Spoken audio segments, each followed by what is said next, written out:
Hoje, o melhor e mais justo debate é a corrupção, você já sabe, que só no setor público gera perdas anuais estimadas em algo perto de 3 bilhões e meio de dólares, segundo estudo da Fundação Getúlio Vargas. Faz isso por meio de desvio de recursos, favorecimento de amigos, parentes, troca de favores, superfaturamento de obras, por aí vai, né? Tem uma lista imensa. Quais são também as consequências sociais e políticas da corrupção, além das econômicas?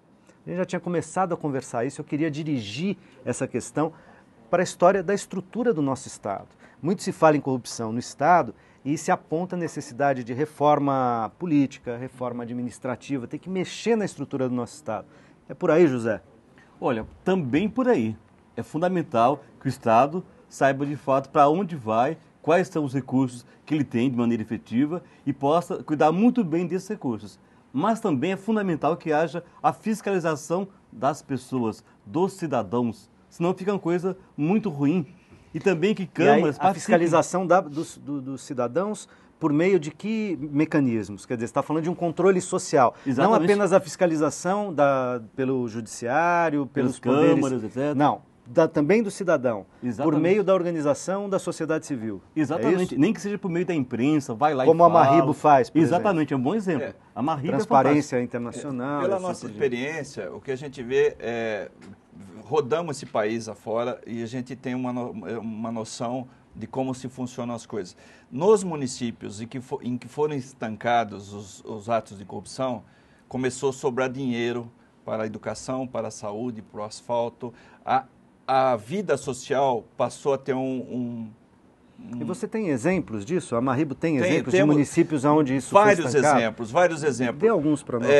Tem uma cidade no Paraná em que o prefeito deixou de ser um executivo numa grande empresa de São Paulo, voltou para o interior, se candidatou, não tinha percentual nenhum no início da campanha, acabou ganhando a eleição e ele implantou uma gestão profissional, contratou efetivamente pessoas com perfil técnico, com avaliação de mérito, né? É outra questão, a questão dos cargos de confiança. Então, nessa prefeitura, já eu lembro o nome, estou tentando lembrar o nome, no interior do Paraná. Lá em Ribeirão Bonito mesmo, houve um ganho... Ribeirão Bonito em que estado? Ribeirão Bonito é no estado de São Paulo, onde surgiu a Marribo, Amigos Associados de Ribeirão Bonito, e a partir da Marribo, uma pequena entidade social que surgiu em 99, a gente, a partir desse livro que editamos em 2003, que eu vou te presentear agora, Luiz, O Combate à Corrupção nas Prefeituras do Brasil, e do site que a Marribo fez, nós começamos a receber visitas de pessoas e cartas, telefonemas e e-mails para... Incrível que os problemas das cidades eram os mesmos, corrupção na merenda escolar, corrupção na compra de combustível. E aí o que nós fizemos? Nós criamos um kit de mais ou menos 40 documentos que fica no site, em que qualquer cidadão de qualquer rincão desse país pode entrar no site e pesquisar como se cria uma entidade, como se faz um estatuto, como se entra com uma ação popular, como se faz um requerimento ao prefeito, como se pressiona uma Câmara de Vereadores para exercer seu papel de fiscalizar as contas do município. Então, a partir disso, começaram a surgir, então, as ONGs. E hoje a rede da Marribo são mais de 200 entidades. A gente viaja também nessas cidades onde há líderes comunitários ou que queiram ouvir essa nossa história, a gente leva para eles, conta com entusiasmo essa revolução, entre aspas, silenciosa que a população de Ribeirão Bonito fez. De organização popular para exigir e cobrar seus direitos, fiscalizar seus direitos. O pior cenário, que é muito comum nas médias e pequenas cidades. A Câmara Municipal, sua maioria, era do lado do prefeito, situação. Então, a Câmara não funcionava, o Poder Judiciário demorava. E num orçamento, lá em 2000, de 12 milhões de reais, o prefeito desviou R$1 milhão num ano. Então, o que nós fizemos? Nós mobilizamos a sociedade, colocamos conseguimos colher provas, colocamos a comunidade num ginásio de esportes, quase 2.000 pessoas foram no ginásio de esporte, e aí a Câmara de Vereadores começou a sentir a pressão, topou abrir uma comissão especial de inquérito, um processo de cassação, cassou o prefeito renunciou na véspera, mas mesmo assim houve a cassação. A juíza, por incrível que pareça, o judiciário também evoluiu, porque o promotor, e é uma peça importante, principalmente nas pequenas cidades, o promotor era atuante, muito atuante, a juíza decretou prisão preventiva do camarada, essa reportagem acabou saindo na imprensa nacional, e ele foi preso, ficou 1 ano e meio preso na casa de detenção em São Paulo, e isso nos motivou a escrever esse livro e fazer o site. E a partir daí, por isso que eu digo, existe uma demanda reprimida por esse tipo de trabalho. Nunca a sociedade civil vai apenas, então, somente substituir. Nós não estamos falando aqui a democracia direta em que a sociedade civil vai exercer os poderes do Estado. Não é isso. Mas ela pode complementar onde o Estado está falhando. As câmaras mesmo onde de não está falhando, né? Exercendo seu papel de cidadão no diálogo com o Estado. Isso. Eu queria botar a Jaqueline na conversa. Jaqueline, eu quero aproveitar um gancho do Jorge, porque ele diz o seguinte, os cargos em comissão. A gente vê problemas hoje nos governos, e a mídia tem noticiado muito no governo federal, inclusive com queda de ministros, vários ministros e tal, problemas com contratos e com operações, enfim, nos tais cargos, a partir dos cargos de confiança, né? Os cargos de confiança são hoje, em grande medida, se não todos, de livre provimento. Quer dizer, os escalões, o ministro, o primeiro e o seu secretário executivo e tal, vão nomeando quem eles consideram adequado para o cargo. E tem se denunciado, há muitas denúncias, de que isso segue uma orientação dada ou para beneficiar o partido, para empregar e criar ali um aparelho para partidos políticos que estão na base do governo, né? Ou mesmo para operar eventuais questões ligadas à corrupção diretamente. Muito bem. Minha pergunta aqui, já na linha da gente pensar questões da reforma do Estado. Quer dizer, essa burocracia, mesmo existindo cargos de comissão, acho que os cargos chamados cargos comissionados devem existir, talvez em menor número, mas devem existir, eles não deveriam ter pré-requisitos? Quer dizer, você não deveria ter uma questão de meritocracia e de perfil para dizer, olha, você pode escolher, mas você tem que escolher entre os funcionários da pasta. Ou você pode escolher no mercado, mas o cara tem que ter tal e tal formação, tal e tal experiência, no mínimo. Você pode escolher, mas ele terá que ser sabatinado por um órgão técnico aqui e acolá. Quer dizer, não teria que ter algumas travas e controles também dentro do Estado para isso? Com certeza, porque a questão dos cargos de confiança, todo partido, ou mesmo no caso deputados, não é? Quando assumem algum mandato ou quando se assume algum ministério, eles levam as suas equipes. Tem ocorrido muito, se usado inclusive isso, porteira fechada. Então ele assume como ministro e todos os cargos do ministério acabam ficando com aquele partido. E isso em nome de governabilidade, quer dizer, você tem que contentar toda a base política de sustentação do governo. E isso já vem ocorrendo, enfim, há uns 20 anos no país.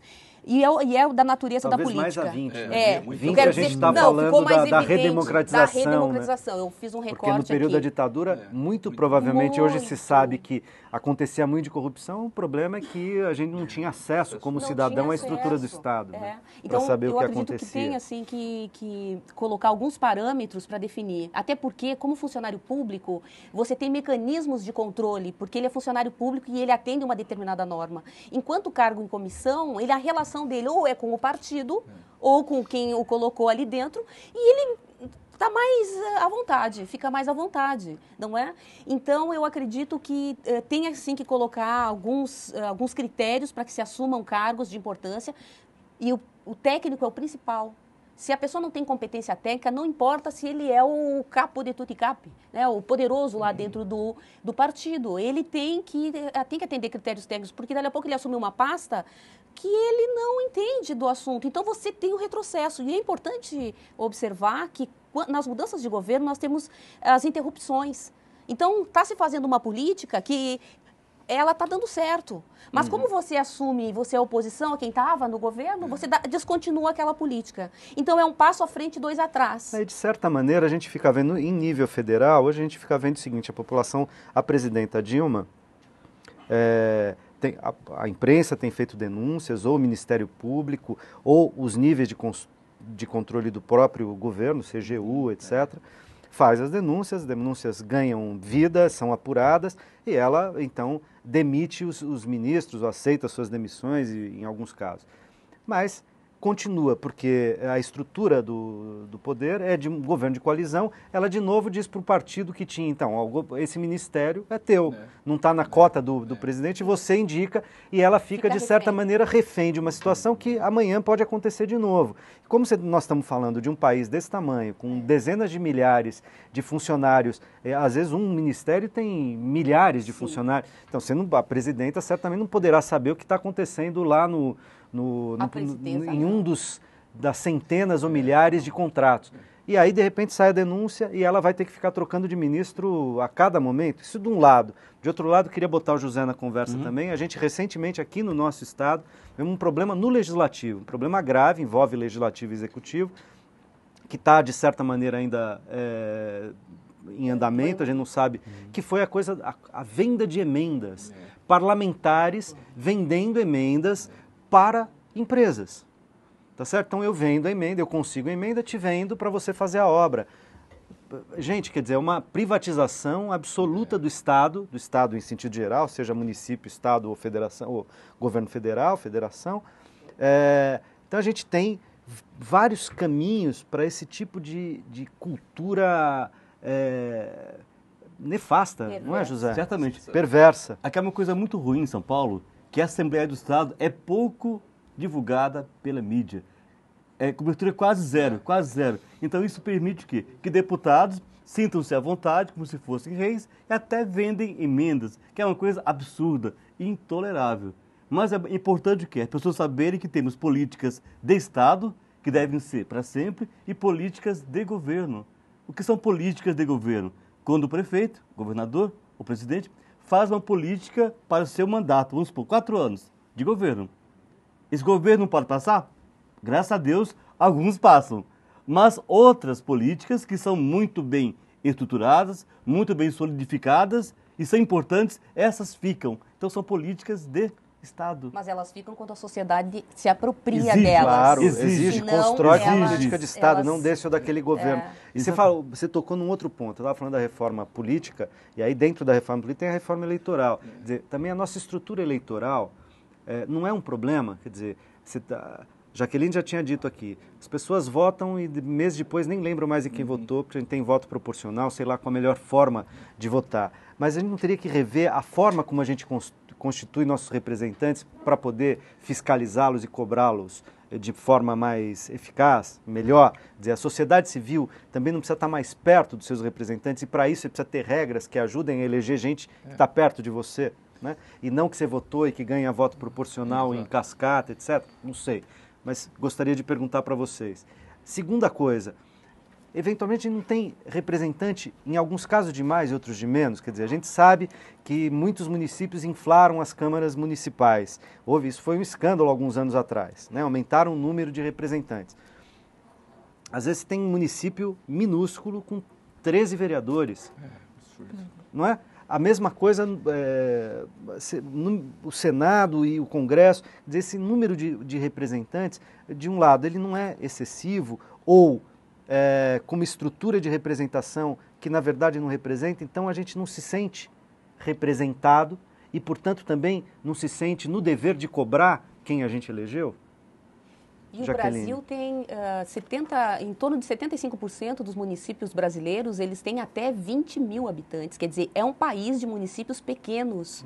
Ou seja, essa representação das câmaras municipais tem que ser revista, com certeza, porque você tem São Paulo, que nós temos 18 milhões na metropolitana ou 11 milhões e meio na cidade de São Paulo, e com uma representação equivalente a outros lugares, não é? Quer dizer, então, se fosse ver pela questão da proporcionalidade, teria que rever porque alguns conceitos. O custo dessa representação agigantada... numa cidade pequena, ele é absurdo, porque o orçamento é pequeno. Para o Brasil inteiro, quer dizer, a gente gasta um dinheirão com vereadores, com deputados estaduais, federais. a gente gasta muito dinheiro, um dinheiro em grande medida mal gasto, eu diria. Sim, ou não? Mas eu queria voltar nessa questão dos governos, assim, das denúncias de corrupção recentes, que você começou nesse bloco agora. Eu penso que há um avanço significativo nessa última gestão, porque nós temos em 10 meses a queda de 5 ministros, não é? 6, né? Um saiu porque pisou na bola, mas por corrupção nós temos 5, não é? Quer dizer, e no governo Lula foram 8 anos e também a questão foi tratada, não é, de outro modo.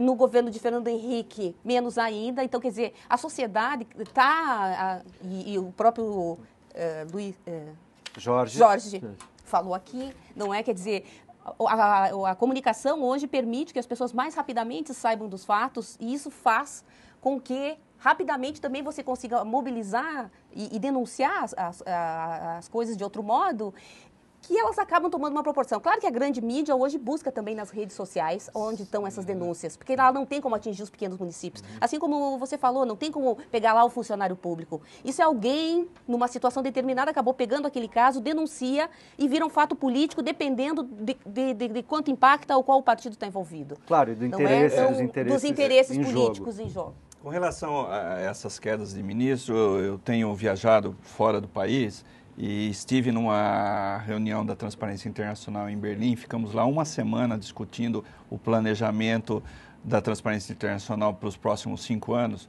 2011 e 2015.